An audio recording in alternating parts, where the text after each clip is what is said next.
Autumn Athletes, Larry Sorensen here, and today I'm going to connect with Roman Marenin and find out what makes him an Autumn Athlete that's not done yet. Before we get started, please remember, if you enjoy our content, like, subscribe, and ding that bell for notifications.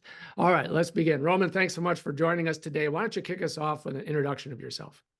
Thank you for having me, Larry. My name is Roman Marenin. I'm a Masters Track and Field athlete based out of Highlands Ranch, Colorado, as a suburb of Denver, originally from suburb of Los Angeles. Been out here about 8 years with my wife and two kids, my son 10, my daughter 8.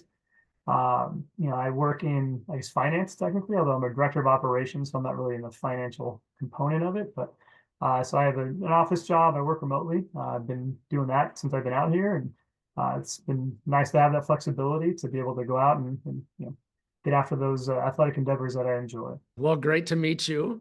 Thanks for joining us today. Why don't you tell us a little bit about your athletic history? I've always been interested in sports. I grew up playing all types of different sports, mostly soccer. As a kid, played some basketball, some baseball, a few other things, but really gravitated towards soccer and then track and field when I was in middle school. Up through high school, fell in love with it and competed as a hurdler in college, and a 400 runner and doing relays. And after college, just kind of thought I was done with track and did the weekend warrior stuff. So played a ton of rec league soccer and corporate softball and basketball leagues and all that stuff. Played ice hockey. Just kind of did a little bit of everything to stay active. I enjoyed playing it and had a good time and I loved it. But as the years went on, I was just getting a little slower and a little more out of shape, I guess, from not practicing. And eventually it kind of took its toll on me. I had a pretty significant incident playing ice hockey when I was about 33. And that's kind of what started the Master Track and Field career, was just doing the rehab for that and kind of wondering, what am I doing? I'm getting older and maybe I'm too old to do this stuff. And it was around that time I had a buddy of mine who was a college teammate, and he was posting on Facebook where he was doing long jump in Michigan. He was in Maryland, and then he was in Australia. And I was like, well, what is this? And so I texted him and he goes, oh, it's Masters Track and Field. And I was like, what is Masters Track and Field? And he explained it to me, and it sounded like fun. And we kind of made a roadmap for my recovery and how to get started again. And the rest is history, I guess. And I've been doing that for about 6 years now, and I love it. It's been fantastic. Just something I've embraced, and the community has embraced me, I guess, and it's just been a ton of fun. We're going to delve into that a little deeper in just a little bit. But first, I'd like to know, did anybody inspire you along the way, whether it was in your younger days to get involved in athletics, but you also mentioned kind of this person getting you back involved with Masters. What inspired you, or who inspired you to really get back into shape and pursue what you're doing now? So as a kid, it probably my dad. My dad was a triathlete when I was growing up. I would go with him on weekends to triathlons and different lakes and what have you, so you can compete. And in his younger days, he was a decathlete himself. And so, growing up, we had, we had a bunch of javelins and shot puts and discs in the garage. And I didn't really understand what they were. They're just these long sticks that were pointing. And eventually I started asking questions, and he'd, take me to the yard and show me how to throw a javelin. Not that I was that interested in it, but it was fun kind of embracing that. But, along the way, I'd say my college coach was a big inspiration. He kind of helped form me into the athlete and I guess person I am today. And that was, I still talk to him. He competes in Masters Track, and he's a thrower. And so I see him at meets, and I love connecting with him when I see him. And so that's been amazing. To your point, my buddy Mike Sullivan, who was my college teammate, who started doing Masters Track. I think he kind of stayed active after college. I believe he was a coach at a high school, and I think he coached at a college for a little bit, and he just kept competing because he was out there doing it. And like I said, when he was posting on Facebook about his travels and all these different things, it was just kind of what is this? And it seemed like a lot of fun, and he seemed to be enjoying it, and he was traveling around the world doing stuff, and that kind of resonated with me. I think part of it is doing the weekend warrior stuff was fun, but there wasn't like a goal, I guess. Whereas with track, we could establish a timeline, say, hey, I would really love to compete in this meet, and it gave me focus, I guess, with regard to fitness and training. And over the years, I'd go on binges, right? I'd go be out of shape and be upset with myself, and then I'd go weightlift every day for 2 years or something. And that'd be great. I get, physically stronger and in shape, but then I'm like, what's the point of this? So I think with the track stuff, but just having, goals that I set for myself, whether they're meets I'm competing in or target times or marks, whatever it is, that kind of motivates me. And I love that part of it. I'd like to know a little bit about some of the setbacks that you've had along the way and how you've dealt with them, and then where you are physically right now. Yeah. So, I mean, like any, I guess, autumn athlete, we have our share of setbacks and injuries and whatnot. Like I was saying earlier, my major one would have been when I was about 33. I snapped my fibula playing ice hockey, kind of a freak accident. I had to get a couple surgeries. I have a plate in my leg right now.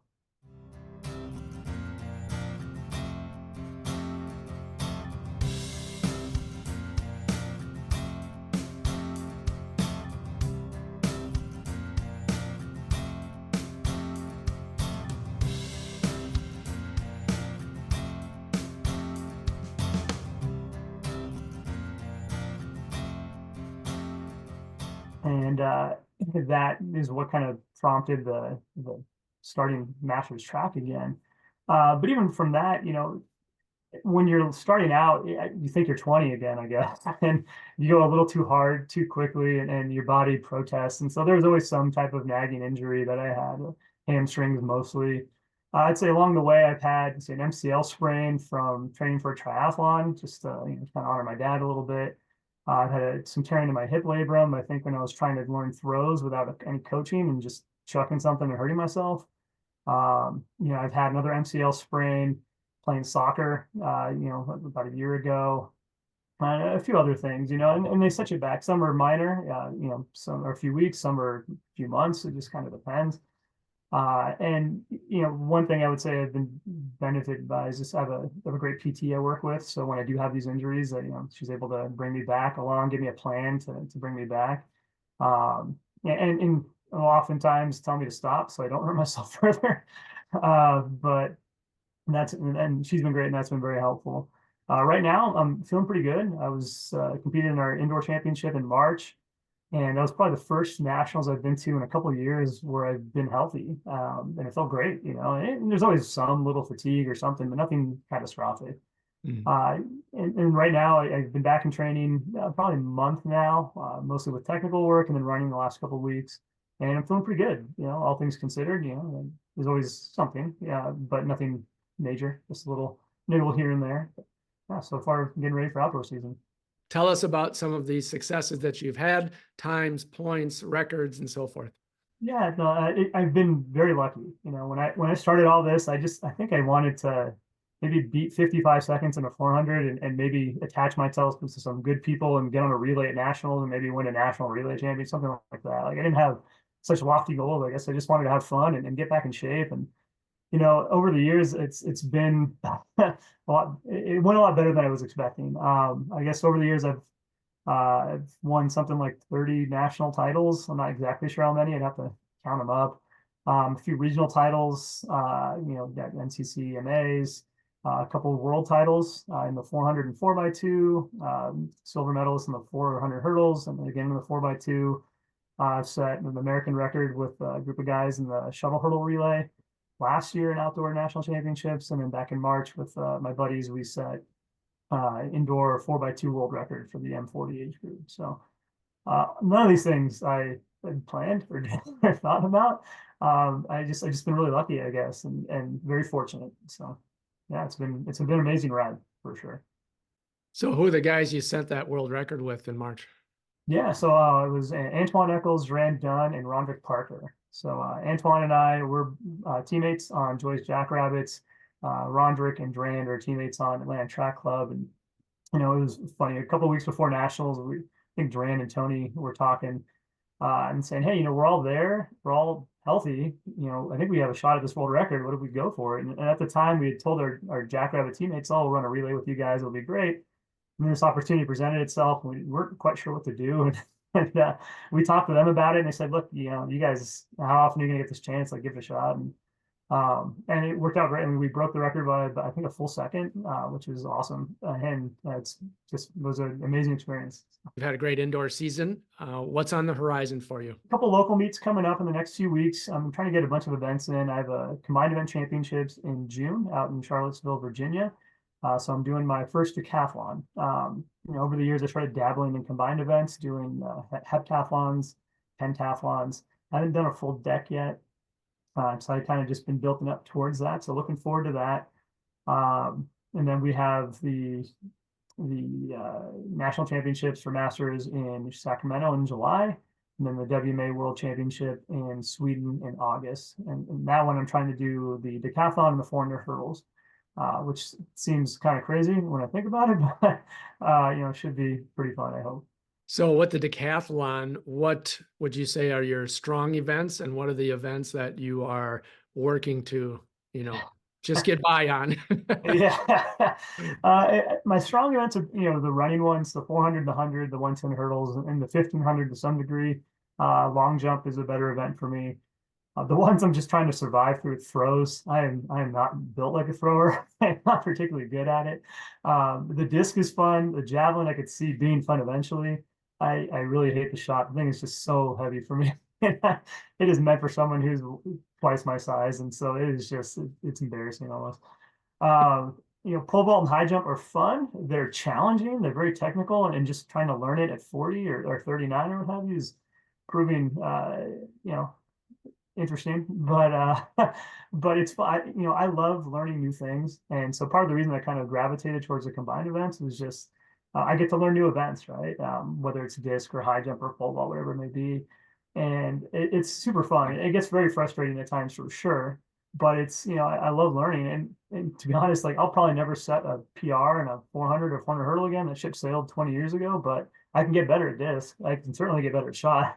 So give us an idea of your overall training regimen and how you fit all those pieces together. that part's been challenging for sure. I typically try to be on the track 5 days a week. So, my training regimen starts a little speed heavy at the beginning of a season, where I'm doing more speed work, speed endurance work, and a little bit of tempo work for endurance. And then as the season progresses, I start to transition over into more tempo work and special endurance work, kind of build up that lactic threshold for things like the 400 and the 400 hurdles. I'm lifting 3 days a week in an effort to try to, mitigate some injury risk, but also build strength. Um, for technical events, I mean, the 5 days I'm on the track, I'm usually adding on technical event at the end of my running workout. So if I'm doing tempo work, like so 200 repeats, for instance, I might throw some shot afterwards and just kind of simulate being fatigued for when you're doing events for multi. And something like pole vault, I might do on a speed day, so I'm not so fatigued that I end up hurting myself during the event. But you kind of combine those things, and one, it's just you're out there anyway, and you're warmed up and you're ready to go. But also, you got to get accustomed to doing those multiple events in a row. It's just part of the combined events lifestyle. Um, and so, that's kind of how I approach it.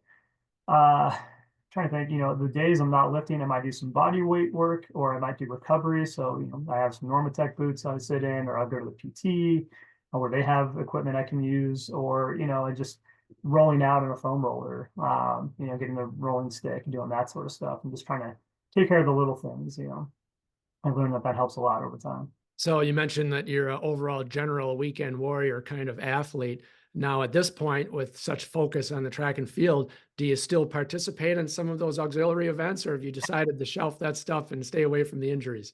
Yeah, so when I'm training, I try to stay away from it, just because it is a risk for sure. But during the off season, I'll go back. I'll play soccer. I'll play basketball. Obviously, my son's very active in the sports, so I'll run around with him a bunch, whenever he wants to, and play catch or kick the ball around. But I try to stay away from it in training. The last few injuries I've had have come from playing soccer because of buddy. Hey, we need a guy. Can you come out? Like, sure, of course. And yeah, something happens naturally. Um, so I try to avoid it. But yeah, once off season hits, like so when I'm done in August, I'll do a bunch of cycling. I'll play soccer again. Winter comes around, I might do some pond hockey up in the mountains. But I try to avoid it a little bit. Although admittedly I miss it. I grew up playing team sports and I love it. But I just know with all this focus on the training that it is a risk, and I try to avoid it if I can. But sometimes much to my wife's chagrin. Yeah, I get back out there probably when I shouldn't. So. All right, so you're doing lots of training, lots of activities, lots of competitions. That's kind of half the battle to being healthy and fit. The other half is fueling your body. So give us your approach to diet and nutrition. And along with that, talk a little bit about how you fit in rest so that you're ready and prepared. I tend to be pretty strict with my diet when I'm in season. So cut out junk foods, cut out candies, cut out snacks.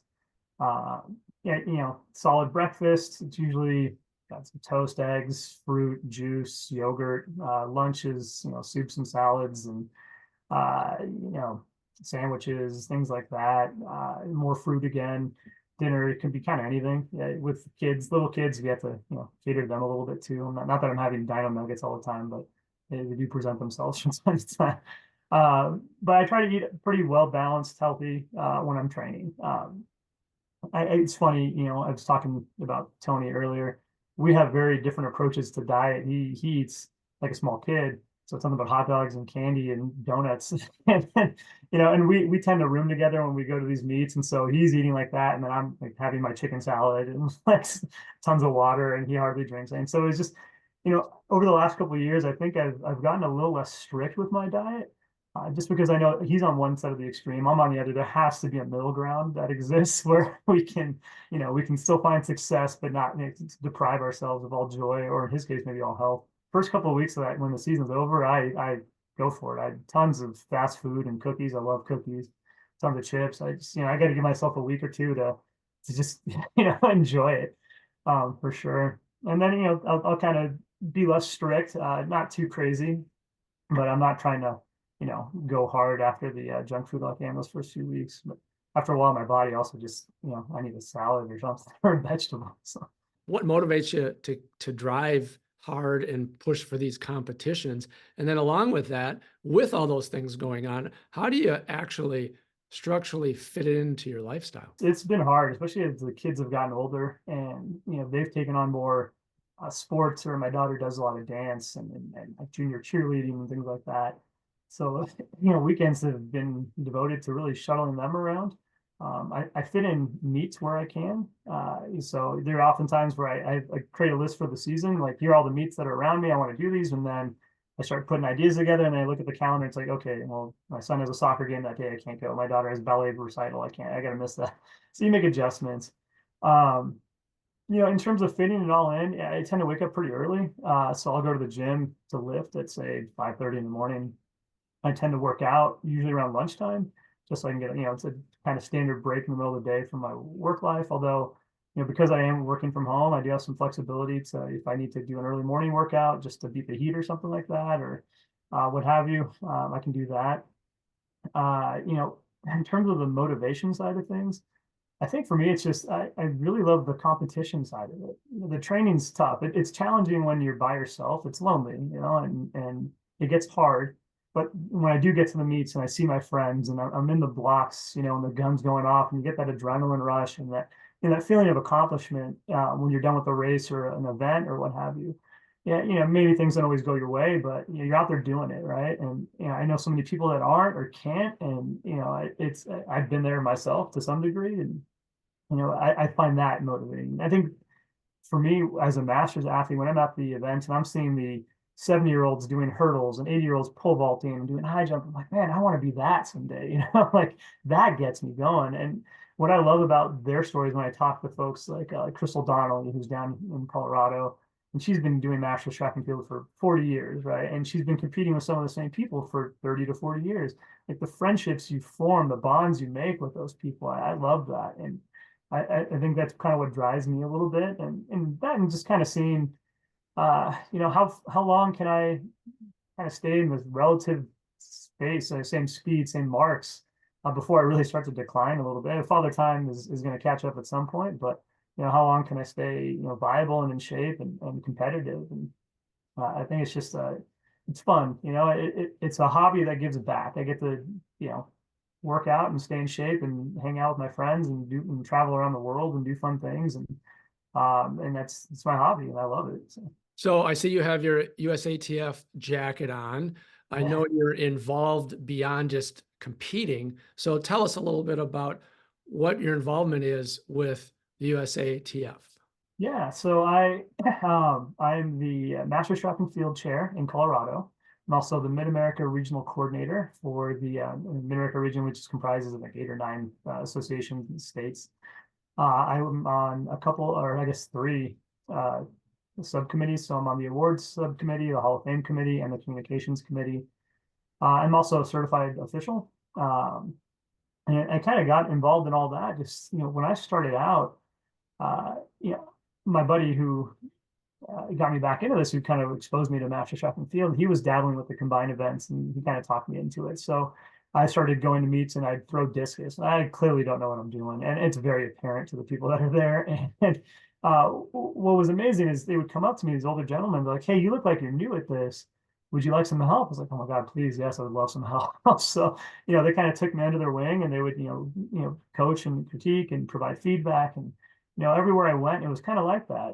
Whether if I was learning something new, or folks doing the 400 or doing hurdles, or just we'd talk and share stories and share training ideas, and everyone was just so welcoming. And it really endeared me to the community. And I guess I just wanted a way to give back.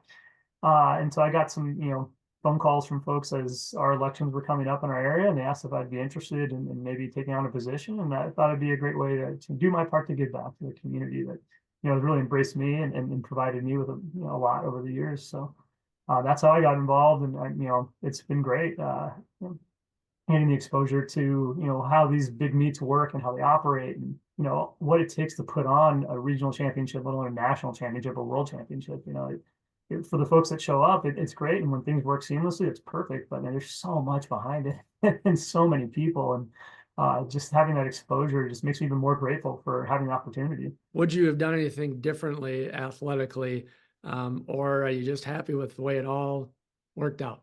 I mean, I guess it's worked out fairly well, so I can't complain too much. I think maybe there was a part of me that after college, I think I would have liked to have tried running some more, just to see where I could have gone with it.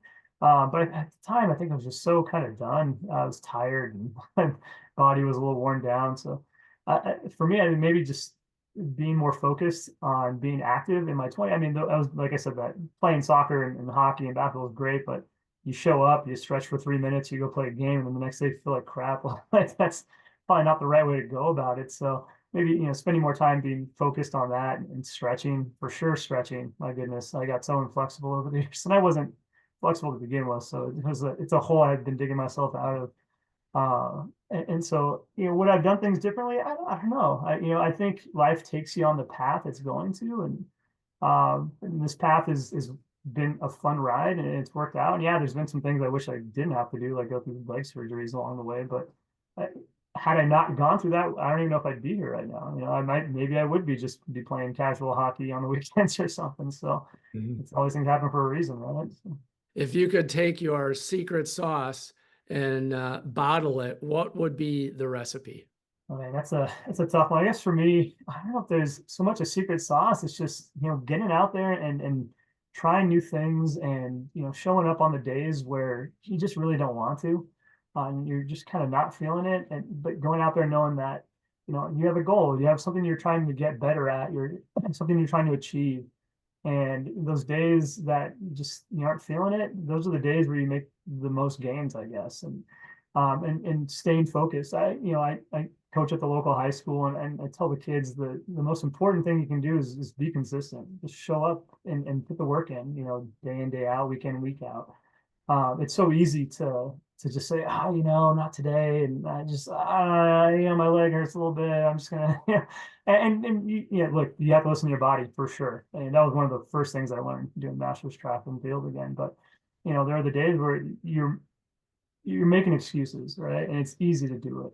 But telling your excuses to go pound sand and getting out there and getting after it, I think that's the main thing. And for me, the biggest priority I have, and like I said with the high school kids, is have fun. Like this isn't my job. This isn't any of our jobs. This is something we do because we love it, and you got to go have fun with it. So for me, maybe that's learning how to pole vault like a crazy person when I'm 40. But just get out there and enjoy it, and make the best of it. So you mentioned coaching in high school. Tell us just a little bit about that. Yeah, so I coach at the local high school. It's maybe half a mile from me. It's called Thunder Ridge High School out in Highlands Range. I am the hurdles coach. Been the hurdles coach the last 4 years, head girls coach for the last 3 years, I guess. And then I was a volunteer coach for a couple of years prior to that. So I've been with the program for about 6 years. And it's been fun. The kids make me feel old, but they keep me young. I have to Google half the things they're saying. I don't know what they're talking about most of the time. But it's a fun experience. What I love about it, I guess, is watching them grow. And I'm trying to remember back to when I was 14, 15, 16, and trying to learn how to hurdle, and watching them put the work in, but then watching it click, and watching the success. For me, it's not so much about it. It is to some degree about getting success on the track, but it's more about learning that you put in work towards a goal, and you achieve it. If you put in the time, you can achieve your goals, and that's a track thing, that's a work thing, that's a life thing, right? And that's what I try to impart upon them is, yeah, you're seeing results on the track because you're coming to practice every day, but like that filters down to everything. So I mean, hopefully they take that lesson with them, and that's kind of what I'm trying to bring to them out there. So, Roman, we're going to take just a second here and ask you a couple of rapid fire questions just to get to know a little bit more about you. So, tell us, if you were going to the movies, would it be a horror movie, a comedy, or a love story? No, comedy for sure. Do you have a favorite in mind? Oh man, probably my favorite comedy might be Anchorman, maybe. I don't think I've cried in a theater outside of that movie when it first came out. So, Okay. All right. That's a good one. All right. I'm just going to get it over with. If you're getting ready to, do a hard track workout, or maybe you're getting ready for the big race, what is your go-to pump song? I think I'm legally obligated to say "Eye of the Tiger" by Survivor, but Yeah. Yeah. by a They're all councilman. so funny out there. No, for me, I would say Um, the one I always start off with when I'm warming up is "Boom" by POD. That's when I warm up, I always play that song first, and that kind of gets the mood going, and then I kind of go from there. would you skydive, sit in a dragster with a pro going 300 miles an hour and a quarter mile, or would you bungee jump? So I have a fear of heights. And so that being said, I would probably do all three of those things. Just I figure you have to face your fears, right? Although the dragster sounds probably the most appealing to me personally.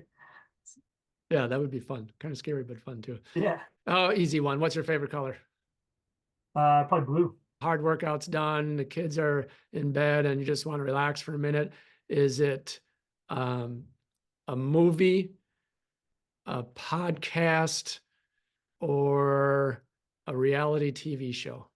Oh, geez. I guess if those are my options, probably a podcast, but I mean, realistically, probably a video game. I still play with my friends. It's a ton of fun. So, What's your go-to video game? oh man, I've been playing a lot of Fortnite with a buddy of mine lately for the last few months. And then my best friend growing up, he got me in a game called Helldivers. It's kind of like what is that? Starship Troopers, like the video game, effectively. So, and we just get a group of us together and we play. It's super fun. Well, Roman, I want to thank you so much for joining us today and letting us know what makes you an autumn athlete that's not done yet. I'd like to wrap things up today by just giving you the opportunity to address our audience with anything you'd like to leave us with. Yeah, thank you again for having me. It's been a blast. I'm honored to be part of it. And I guess any parting comments is just if you're thinking about getting out there, whether it's track or you want to pick up pickleball or basketball or whatever it may be, just go out there and give it a shot. It always starts with that first step, and it seems so daunting at the time, but it opens up a world of so much enjoyment and fun, and you're going to meet such amazing people. I have no doubt. And so if you're even thinking about it, then absolutely get after it. There's no reason not to. So. Well, there you go, folks. Roman Marenin. He is definitely an autumn athlete that's not done yet. Remember, keep moving, set your own goals, and train hard to achieve them. Thanks so much for watching, and we will see you next time.